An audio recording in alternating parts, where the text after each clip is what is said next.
हम तुम्हारे साथ हैं, हम तुम्हारे साथ हैं, हम तुम्हारे साथ हैं। यहाँ पे मौजूद सभी माता भगिनी को, सभी साथीदारों को और इस लड़ाई में सारे साथीदारों को मेरा क्रांतिकारी जय भीम। भाइयों, साथीदार, मैं आप सभी का शुक्रगुजार हूँ।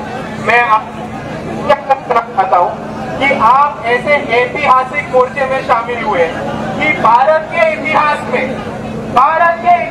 में ये पहला मोर्चा है जिसने कभी किसी ने हिम्मत की है आरएसएस के ऑफिस में मोर्चा लेके जाने की, और ये हिम्मत करने वाले सिर्फ और सिर्फ आप लोग हैं। और इसीलिए मेरे को जय भीम। भाइयों, हम सबको समझना होगा कि हम आज यहाँ पे मौजूद क्यों हैं और इसके पीछे घटना क्या है। कुछ दिनों पहले आरएसएस के कुछ कार्यकर्ता थे जिन्होंने एक एजुकेशनल इंस्टीट्यूट के सामने, एक कॉलेज के सामने रजिस्ट्रेशन डेस्क लगा के विद्यार्थियों का रजिस्ट्रेशन करना शुरू किया था। उनके पास कोई परमिशन नहीं थी। वंचित बहुजन आघाड़ी के कार्यकर्ता वहां पे गए और उन्होंने पूछा, आपके पास परमिशन है क्या ये रजिस्ट्रेशन करने की? और जब उनको पता चला कि आरएसएस के कार्यकर्ताओं के पास कौन सी भी रजिस्ट्रेशन की परमिशन नहीं है, तब उन्होंने कहा कि आप ये इलीगल एक्टिविटी कर रहे हो, आप कॉलेज में एक इलीगल एक्टिविटी कर रहे हो और आप यहाँ से चले जाओ। और वंचित बहुजन आघाड़ी के कार्यकर्ताओं ने आरएसएस के कार्यकर्ताओं को वहां से उठा के भगा दिया। पर भाइयों, यहाँ ये सिलसिला खत्म नहीं हुआ। वंचित बहुजन आघाड़ी के जो कार्यकर्ता थे राहुल मकासरे, यहाँ के आरएसएस के मनुवादी लोगों ने भाजपा के सरकार के लोगों को पकड़ के, पुलिस प्रशासन को पकड़ के राहुल मकासरे पे नॉन वेलेबल ऑफेंस ये दर्ज किया गया है। भारत में स्टूडेंट्स में, विद्यार्थियों में हमेशा बहस होती रहती है, स्टूडेंट ऑर्गेनाइजेशन में हमें रहती है, लेकिन ये पहली बार हुआ है कि एक छात्र पर नॉन वेलेबल ऑफेंस लगाया गया है, वो भी इस आरएसएस मनुवादियों की दबाव की वजह से। और इसके खिलाफ, इस आरएसएस के खिलाफ आज यहाँ पे हमने ये जन आक्रोश मोर्चा निकाला है।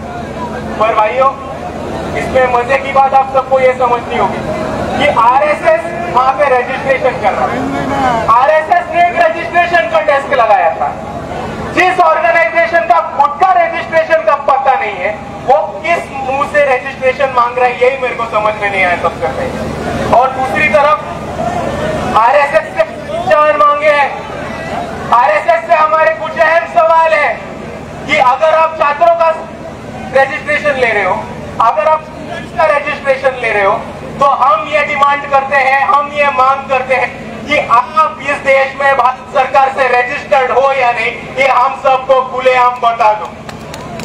और अगर आप रजिस्टर्ड हो तो कौन से एक्ट के मुताबिक रजिस्टर्ड हो, कौन से सेक्शन के मुताबिक रजिस्टर्ड हो, ये भी हमको बता दो।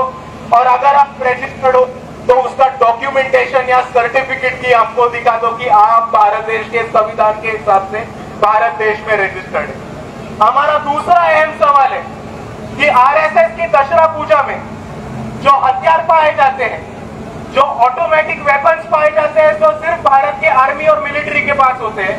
ये वेपन्स तुम्हारे पास आते कहां से? आपके पास इन वेपन्स की परमिशन है? और अगर इनके पास वेपन्स की परमिशन नहीं है तो मैं पुलिस से यही कहूंगा कि जल्द से जल्द इन पे कार्रवाई करें और इन पे तहकीकात करें। और हमारा तीसरा मुद्दा है कि आरएसएस संगठन बनाता है, चंदा इकट्ठा करता है, वर्गणी इकट्ठा करता है, तो हम इनसे ये पूछना चाहते हैं कि आप कौन से जोर पर, कौन से बलबूते पर चंदा इकट्ठा करते हो, नेटवर्क बनाते हो? अगर आप चंदा इकट्ठा करते हो तो उसका डिमांड और उसकी लिस्ट गवर्नमेंट को देते हो क्या? अगर आप इनकम टैक्स भरते हो क्या? अगर आप चंदा इकट्ठा करते हो तो इनकम टैक्स भरते हो क्या?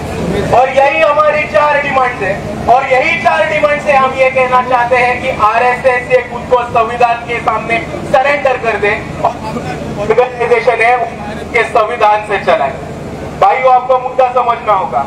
अगर कोई संगठन रजिस्टर्ड ना, अगर कोई संगठन चंदा इकट्ठा करती है, अगर कोई organisation illegal weapon, automatic weapon, भारतीय आर्मी के वेपन्स अपने पास रखती है विदाउट लाइसेंस, तो क्या उनको टेररिस्ट ऑर्गेनाइजेशन नहीं माना जाएगा? जरूर माना जाएगा। और इसीलिए हम यहाँ कहने आए हैं कि हम संविधानवादी हैं, हम अम्बेडकरवादी हैं, हम सब बाबा साहब के संविधान से और भारत के कानून से चलने वाले लोग हैं। और हमारी यही जिद है, हमारी यही मांग है कि आरएसएस भी भारत के संविधान से और भारत के कानून से चले और आगे चलता रहे। और इसीलिए मैं आप सभी से इतना ही कहना चाहता हूँ कि आप सभी को आज तक दिख चुका होगा कि यह भारत के इतिहास में आरएसएस के कार्यालय में निकला हुआ पहला मोर्चा है। और वो किसी ने निकाला है तो वो सिर्फ और सिर्फ वंचित बहुजन आघाड़ी के कार्यकर्ताओं ने, वो सिर्फ और सिर्फ किसी ने निकाला है तो बाला साहब अम्बेडकर के सिपाहियों ने, और वो सिर्फ और सिर्फ किसी ने निकाला है तो वो बाबा साहब अम्बेडकर के भीम सैनिकों ने। और इसीलिए मैं कह रहा हूं कि हमको बहुत लोग आके नाम रखते हैं, बी टीम बोलते हैं, अलग अलग चीजें बोलते हैं, लेकिन ये आप सबका काम है, ये आप सबकी जिम्मेदारी है कि हर आदमी तक पहुंचना, हर आखिरी आदमी तक पहुंचना और उनको पूछना कि वंचित बहुजन आघाड़ी ने आरएसएस के कार्यालय पे मोर्चा निकाला है, तेरे में है हिम्मत, तुम्हें है ताकत? अगर दम है तो शामिल होकर दिखाओ। और इसीलिए मैं बोलता हूँ कि आज भारत में जो पहला मोर्चा निकाला है, कौन सी पार्टी ने निकाला है? देखो हमारे स्टेट पे कौन है, देखो हमारे स्टेट पे दलित है, आदिवासी है, भटके विमुक्त है, बहुजन है, मुसलमान है, तृतीयपंथी समाज के लोग हैं। और ये वंचित बहुजन आघाड़ी की ताकत है। हमारे पास एक खासदार नहीं है, हमारे पास एक आमदार नहीं है, हम सत्ता में नहीं है, लेकिन संविधान बचाने के लिए हम इन सबसे घंटा फर्क नहीं पड़ता। जब जब संविधान का बात आएगा, जब जब कायदा कानून का बात आएगा, और जब जब बाबा साहब अम्बेडकर ने दिए हुए न्याय, हक और अधिकार का बात आएगा, वंचित बहुजन आघाड़ी के कार्यकर्ता, यहाँ के तमाम अम्बेडकरवादी बिना डर देखे, बिना खौफ देखे, बिना आरएसएस की दहशत देखे किसी तरह से मोर्चा निकालेगी और सक्सेसफुल करके दिखाएगी। और जाते जाते मैं इसीलिए यही एक चीज बोलना चाहता हूँ कि आगे के समय में, आगे के आने वाले वक्त में अगर आरएसएस से कोई लड़ सकता है, अगर कोई आरएसएस को छाती पे लग सकता है, और अगर कोई आरएसएस को हरा सकता है, तो वो सिर्फ और सिर्फ भारत देश के अम्बेडकरवादी और किसी में वो और इसीलिए जाते जाते मैं आप सभी को यही कहूंगा कि आगे हमारा मोर्चा होगा, आगे के लोगों का भाषण होगा, वंचित बहुजन आघाड़ी के इतर पदाधिकारी, राज्य के पदाधिकारी बात करेंगे और हमें शांतिपूर्व मोर्चा निकालना है। हम कायदा संविधान मानने वाले लोग हैं, हम कहीं पे भी कायदा और संविधान तोड़ेंगे नहीं, लेकिन हम आरएसएस को झुका के कायदा और संविधान मानने को जरूर लगाएंगे। और इसीलिए जाते जाते मैं इतना ही बोलता हूँ, आरएसएस